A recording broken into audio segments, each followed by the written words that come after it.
네, 지역의 이슈를 속시원히 풀어보는 헬로 이슈토크입니다. 우리 지역 총선에 출마한 예비 후보자들을 만나보고 있습니다. 자, 이 시간에는 부천시 을선거구에 출마하는 김기표 더불어민주당 예비 후보와 함께합니다. 안녕하십니까? 안녕하십니까, 김기표입니다. 예, 유권자분들께 일단 본인 소개와 출마 배경부터 말씀해 주시죠. 안녕하십니까, 부천 시민 여러분. 저는 민주당 부천시 을 국회의원 후보로 결정된 김기표입니다. 저는 부천에서 초등학교, 중학교, 고등학교를 나왔습니다. 그래서 부천에서 자랐고 부천이 저를 길러냈습니다. 그 덕에 제가 대학교도 가고 검사 생활도 하고 변호사 생활도 하고 청와대에서 비서관 생활도 했습니다. 제가 그렇게 저는 부천으로부터 큰 혜택을 받았다고 생각합니다. 부천이 저를 잘 길러줬기 때문에 그런 큰 혜택을 받았고, 저로서는 그렇다면 나머지 제가 남은 활동적으로 일할 수 있는 기간 동안 부천을 위해서 최선을 다해서 부천 지역의 발전과 국가의 발전을 위해서 노력해야겠다는 생각을 가지고 부천 지역에 출마하게 됐고, 여러분들께 성원과 지지를 부탁드리고 있습니다. 잘 부탁드리겠습니다, 시민 여러분. 예. 이제 공천을 받는 과정에서 일단 30 의원이 탈당을 하고 새로운 미래로 가면서 네. 지역에서는 이 조직, 관리 또 선거 준비 과정에서 좀 혼란이 있었을 것 같아요. 네. 어떻게 좀 대응하고 계십니까? 아무래도 이제 서른 의원께서 지역에서만 3선을 하셨기 때문에 지역 민주당의 조직이나 시도의원들의 경우에 아무래도 서른 의원의 어떤 인연이 깊기 때문에 사실상 조금 어려운 면이 있지 않을까 걱정도 했습니다만, 시도의원들 같은 경우에 공과 사를 명확히 구분을 할 줄 알고, 그 다음에 민주당원으로서 어떤 자긍심이 크기 때문에 시도의원들이 합류하거나 저에게 지지를 표하는 데는 큰 어려움은 없었고요. 다른 민주당원 여러분들께서도 서른 의원님과 역시 개인적인 인연이 있을 겁니다. 하지만 당원으로서는 당연히 민주당을 지지하겠다 이렇게 말씀하신 분이 많아서 큰 어려움은 없을 것으로 생각되고, 또 한 가지는 제가 이제 예비 후보님들 여러 같이 경쟁했던 예비 후보님들도 모두 한마음 한뜻으로 민주당의 총선 승리를 위해서 같이 힘을 합치기로 했기 때문에 저는 부천시 을의 민주당은 아무 문제 없이 단합된 모습을 보일 것이다. 예. 그래서 총선에 임할 것이다 이렇게 확신하고 있습니다. 예, 대표 공약들 몇 가지 좀 들어볼까요?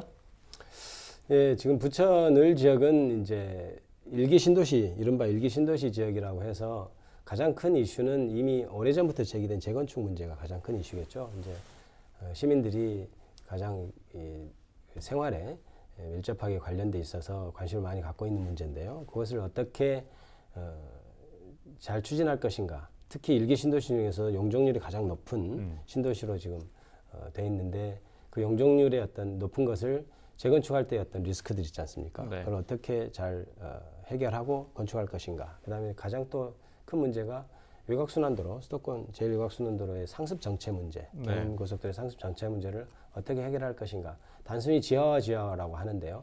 그거를 그렇게 과연 간단히 얘기할 수 있는 문제냐. 저 시간이 이렇게 오래 진행된다면 단기간에 또 어떻게 해결할 것인가, 이런 거에 대해서도 고민을 많이 하고 있고, 그것은 구체적인 정책으로 제가 말씀드릴 계획입니다. 예.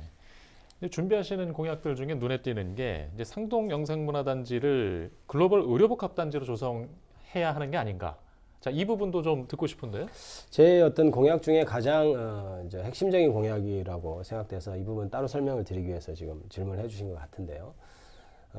지금 부천은 제가 어렸을 때 이제 자라올 때는 굉장히 인구가 많이 유입된 도시고 발전하고 팽창하는 도시였습니다. 그런데 한때 100만 가까이 갔던 인구가 현재는 지금 80만 밑으로 떨어졌죠. 네. 그것은 가장 중요한 것은 어떤 성장 동력이 떨어졌다는 데 기인합니다. 그래서 단순히 구호적으로 문화 도시 수도다 이렇게 뭐 영상, 웹툰 이렇게 갈 것이 아니고, 실질적으로 부천 시민들을 먹여 살 것이 무엇인가를 생각하면 저는 그게 의료라고 봅니다. 실제 지금 현재 부천에서도 각 병원들이 외국에서 온 관광객, 의료 관광객들을 굉장히 많이 유치하고 있는데요.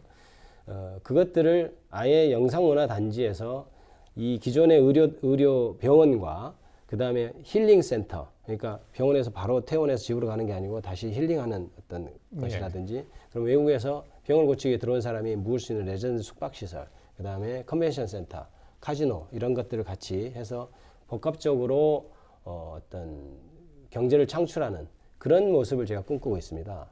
그래서 그것이 제 어떤 공약의 핵심이라고 할 수 있고, 지금 현재의 어떤 영상문화단지의 진행 상황을 보면 대부분 여러 가지 논의가 있습니다만은 그건 다시 원점에서 재검토 한번 해봐야 되는 것 아닌가, 예. 이런 생각을 가지고 공약을 얘기하게 된 것입니다. 예. 덧붙여서 이제 중동 신도시 개발 용적률이 좀 불리하기 때문에 사업성 걱정이 있는데 좀 여러 가지 방안이 필요한 것 같아요. 이번 선거에서 좀 제시할 방향이 있으실까요? 이게 지금 아까도 방금 이제 언급했습니다만은 일개 신도시가 아무래도 그 용적률이 너무 높은 신도시인데 특별법이 이번에 제정됐지 않습니까? 그래서 이제 3종 일반 주거지역인 이곳이 300%에서 450%까지 이렇게 상향될 수 있도록은 됐습니다만은 부천 같은 경우는 그것으로도 충분하지 않은 것 아닌가라는 생각을 제가 갖고 있어요. 그렇다면 적어도 작은 단지 하나하나의 재건축 문제가 아니고 부천시 전체의 문제이기 때문에 이것은 국회에서 해결해야 되는 것 아니냐, 이 부분에서 예외나 특례 같은 걸 둬야 되는 것 아니냐, 이런 생각을 예. 갖고 있습니다. 예, 알겠습니다. 최근 현안도 좀 여쭤볼게요. 그 상동 호수공원 지하에 그 GTX B 노선 관련 변전소 추진 계획 문제로 지역에서 아주 걱정이 많습니다. 네. 예, 이 부분을 어떻게 대응하실 계획이신가요? 변전소 설치 문제 관련해서 공청회가 2번 열렸죠. 첫 번째 공청회에서 이제 제가 주장을 해서 연기가 됐고, 두 번째 이제 됐는데요.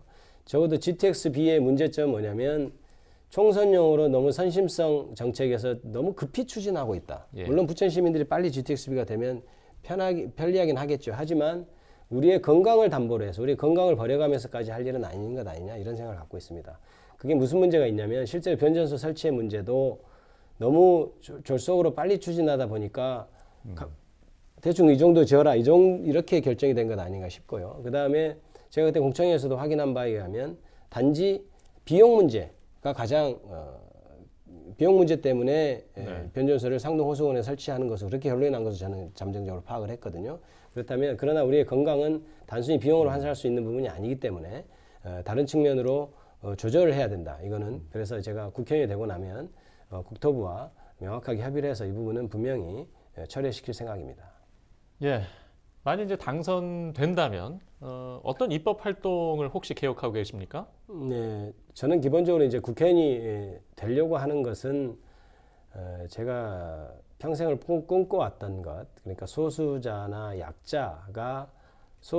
약자라는 이유로 차별받지 않는 세상, 제가 사실 염원하는 세상입니다. 그것을 꿈꿔서 국회의원이 되려고 하는 것이고요. 일단 기본적으로는 총론적으로는 그런 사회를 만드는 법안을 관심 있게 지속적으로 추진하겠다, 이런 말씀을 드리고요. 그 다음에 이제 법조인으로서의 질문에 대한 답을 말씀드리면, 무엇보다도 검찰 권력이 현재 너무나 사적으로 운영되고 있고 권력의 자의적으로 운영되고 있고, 그것은 언젠가는 당연히 시정되어야 될 것으로 생각됩니다. 그래서 그 부분에 저는 초점을 맞춰서 이 부분은 사실 검찰의 문제만 한정되는 게 아니고 기본적으로 공수처 등 권력구조 개편의 어떤 문제까지 맞물려 있습니다. 그래서 길게는 헌법구조까지도 고쳐야 되는 문제도 있다고 봐서요. 저는 그 부분에 일단 관심이 크고요. 두 번째는 법조인으로서는 여러 가지 법률이 상충되고 중복되고 이런 법률이 많이 있습니다. 그것들을 아무도 법조인 출신이 들어가서 정리하지 않고 있다. 그러면 제가 가서 각각에 있는 법률들이 불필요하거나 중복되어 있는 것을 조금 하는 것으로 그런 계획을 잡고 있습니다. 예, 마지막으로 좀 유권자들에게도 한마디 부탁드리겠습니다. 사랑하고 존경하는 부천 시민 여러분, 이번 4월 10일 총선은 우리나라의 명운이, 우리 국민의 명운이 달려있는 선거라고 해도 과언이 아닐 것입니다. 저렇게 무도하고 국민을 무시하는 정권이 입법부마저 장악하게 된다면 나라의 명운, 우리 국민들의 명운은 정말 예측할 수 없는 길로 빠져들게 된다고 생각합니다. 지금까지 구 정치인들이 보여왔던 국민을 편가르는 정치라든지 네거티브에만 매달리는 정치, 서로 시대착오적 이념 정쟁을 하고 있는 정치, 그것들을 중단하고 저 정치를 새로 시작하는 저 젊은 일꾼 김기표가 새롭고 미래지향적인 정치를 하도록 하겠습니다. 국민 여러분, 감사합니다. 저에게 큰 지지와 성원을 보내주시기 바랍니다. 열심히 하겠습니다. 예, 오늘 말씀 고맙습니다. 감사합니다. 예, 지금까지 부천시 을 선거구에 출마하는 김기표 더불어민주당 예비후보와 함께했습니다.